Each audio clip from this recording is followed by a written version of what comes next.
ঠিক কিভাবে হবে, তার কোয়ালিটিটা ভালো হবে কি হবে না, এইটা নির্ভর করবে তো এন্টায়ার রাষ্ট্র প্রশাসনের উপর, সরকারের উপর, এবং ওই রাষ্ট্র প্রশাসনের উপর নির্বাচন কমিশনের নেতৃত্ব, কর্তৃত্ব এবং নিয়ন্ত্রণের উপর।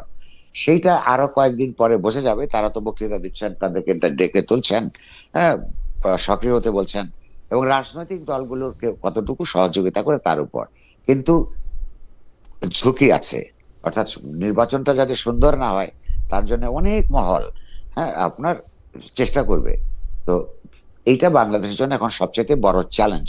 এই জায়গাটা সবাইকে আপনার সম্মিলিত ভাবে যদি মোকাবেলা করতে পারে তাহলে আরেকটা জিনিস হবে। তবে এর আগে আপনি একটা প্রশ্ন করেছিলেন যে তারেক রহমান ফিরে আসার মধ্য দিয়ে কি হবে কি হবে না। এইটা, তারেক রহমান ফিরে আসার মধ্য দিয়ে আমি মনে করি তার নিজস্ব রাজনৈতিক দলের কিছু উপকার হবে। আর এই যে ব্যক্তিতন্ত্র, মানে তিনি ফিরে আসছেন, এইটার কারণেই কেবলমাত্র বাংলাদেশের সব সমস্যার সমাধান হয়ে যাবে, এইটা আমি বিশ্বাস করি না।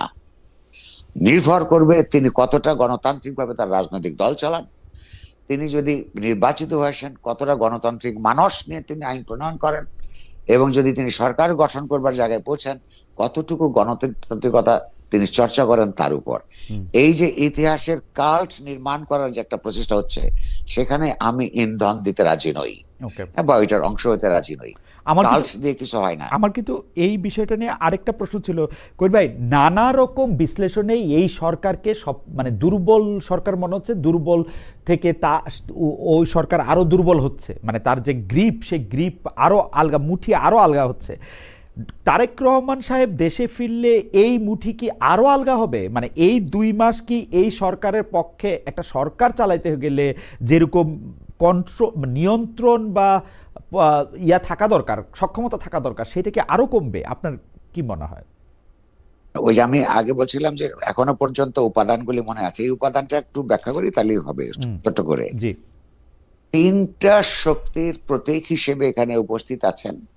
সরকারের বা সরকারের দিক থেকে প্রফেসর ইউনূস, প্রধান উপদেষ্টা।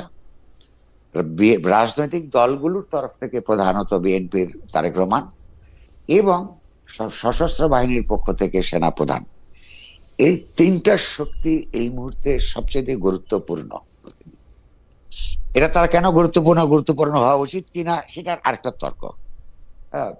আমি তো এই যে রাষ্ট্র ব্যবস্থা, এই রাষ্ট্র ব্যবস্থাকে অগণতান্ত্রিক মনে করি। এই রাষ্ট্র পার্টি আমি চাই না নতুন গণতান্ত্রিক রাষ্ট্র চাই, সেটা একটা আরেক আলাপ।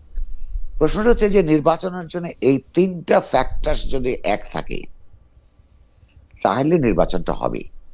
ফলে আমি মনে করি অধ্যাপক ইউনূস, তারেক রহমান এবং জেনারেল ওয়াকার, এই 3জনের মধ্যে সব যদি একটা ভালো সমঝোতা থাকে, এই সমঝোতারা যখন সমাজ টের পাবে, অপরাপর শক্তিগুলি যখন টের পাবে, তখনই নির্বাচন বিরোধী তৎপরতা দুর্বল হয়ে আসবে।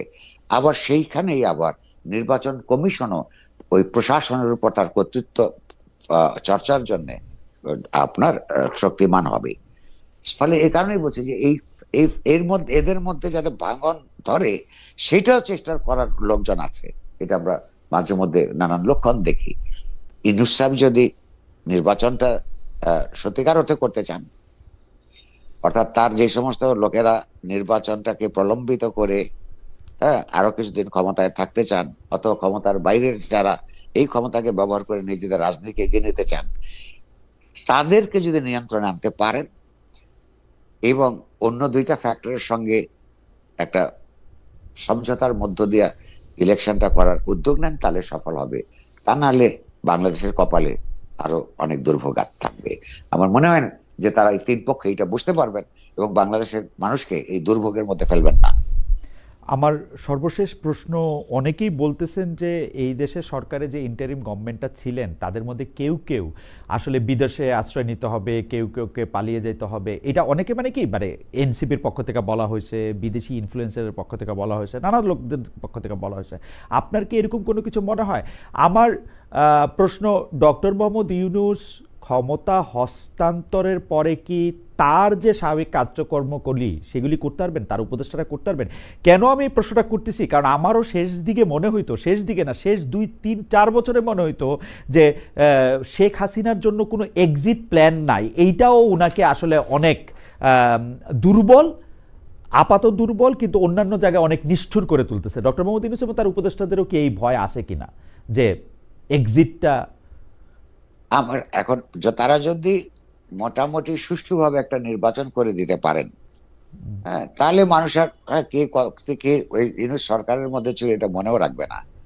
এবং তারা যে অদক্ষ, এই অদক্ষতা মানুষ এখন মেনে নিয়েছে। কেবলমাত্র অদক্ষতার কারণে, হ্যাঁ, তাদেরকে কেউ হুমকির মধ্যে ফেলবে আমার মনে হয় না। কিন্তু এদের মধ্যে যদি কারোর কোনো দুর্নীতিগ্রস্ততার প্রমাণ যদি বেরিয়ে যায়, হ্যাঁ, তাহলে মানুষ তাদেরকে আহ শান্তিতে থাকতে দিবে না, এটুকু আমি বলতে পারি। কারণ কি, সবার কাছ থেকে মানুষ